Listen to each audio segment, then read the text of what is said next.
کے اوپر D P او اپنا موبائل فون دے رہا ہے ایس ایچ او کو کہ ریکارڈ کریں.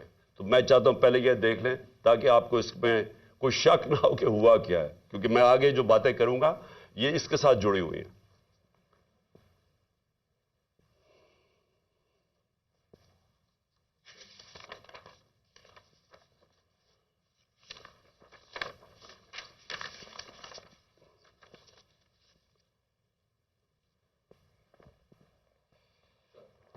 اچھا جی، اب ذرا آگے کہانی جاتی ہے.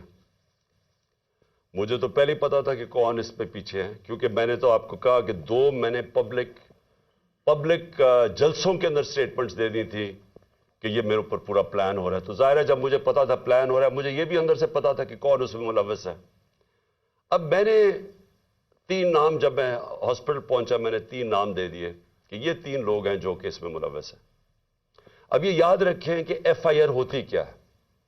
فرسٹ انفارمیشن رپورٹ کا مطلب ہوتا کیا ہے؟ مجھے گولیاں لگی ہیں، میرا یہ حق ہے کہ میں جن کو سمجھتا ہوں کہ اس کے اندر جن میں جو شک ہے مجھے، ان کا میں نام دوں تاکہ انویسٹیگیشن شروع ہو.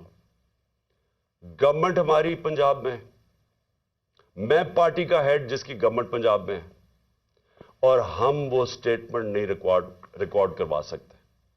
میرا پہلا سوال ہے کیوں؟ کون تھا جو کہ روک رہا تھا اس سٹیٹمنٹ کو؟ کون ڈر رہا تھا تفتیش سے؟ میں نے جب یہ نام لیے تو ان کے اوپر تفتیش ہونی چاہیے تھی، میرا رائٹ ہے. لیکن میں پارٹی کا سربراہ، ایکس پرائم منسٹر، ہماری گورنمنٹ پنجاب میں ایف آئی آر آج تک نہیں کٹوا سکا. کون روک رہا تھا؟ کون اتنی بڑی طاقت تھی جو کہ گورنمنٹ جو ہماری پنجاب میں ہے اس سے بھی زیادہ بڑی طاقت تھی کو روک سکتی تھی اس کو؟ یہ میرا سب سے بڑا پہلا سوال ہے کہ یہ روکا گیا. میں ایف آئی آر رجسٹر نہیں کروا سکا، اور آخر میں جو ایف آئی آر رجسٹر کروائی گئی اس میں وہی اسکرپٹ کے مطابق ایک شوٹر رکھا تھا.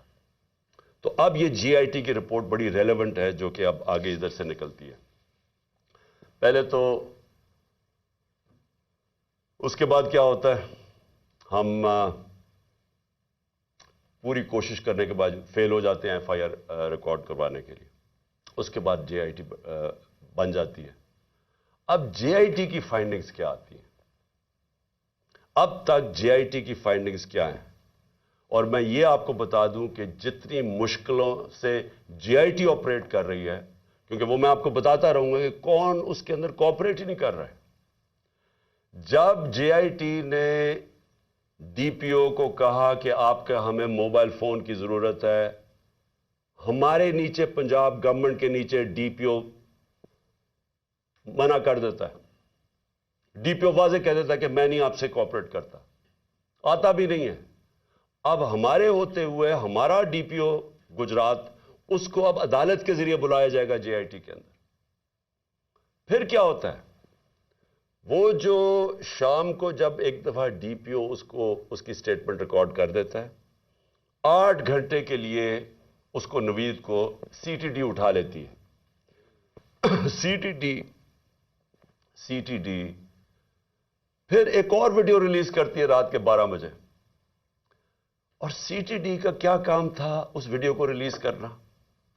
پھر ایک اور چیز ہے کہ سی ٹی ڈی جب وہ ویڈیو ریلیز کرتی ہے جو اس کی بیک گراؤنڈ ہے وہ چینج کر دیتی ہے بعد میں. پھر سی ٹی ڈی کے جو اس آدمی کو جو ملوث تھا اس کو جب بلایا جاتا ہے جے آئی ٹی میں، وہ بھی منع کر دیتا ہے کہ میں نہیں آتا. پھر سے پنجاب گورنمنٹ کے نیچے ہے وہ منع کر دیتا ہے کہ میں نہیں کوآپریٹ کرتا. یعنی کیا وجہ ہے؟ اب میں سوال سب سے پوچھتا ہوں کہ کیا وجہ ہے کہ یہ ہمارے نیچے آفیسرز، پہلے تو وہ نہیں ہم اپنی ایف آئی آر رجسٹر کروا سکتے، اور پھر وہ منع کر دیتے ہیں کہ جی ہم نہیں کوآپریٹ کرتے. کیوں نہیں کرتے؟ کون ان کو روک رہا تھا؟ ہمارے سے ظاہر ہے کوئی زیادہ طاقتور فورس تھی جو روک رہا ہے ان کو. اس کے بعد کیا ہوتا ہے؟ اس کے بعد جے آئی ٹی کی فائنڈنگز آتی ہیں. وہ عدالت میں جو آپ فائنڈنگز رکھتے ہیں اس میں کیا چیز سامنے آتی ہے؟ نمبر 1 کہ 3 شوٹر تھے. 2 نہیں تھے، 3 شوٹر تھے. ایک تو وہ نوید جس نے گولیاں ماری، دوسرا ایک اوپر سے جو گولیاں، جو میں کہہ رہا تھا اوپر سے آئیں گولیاں، وہ اب وہاں بھی ان کے جو گولیوں کے جو شیلز ہوتے ہیں وہ وہاں ملے اوپر. 8 غالباً اوپر ملے،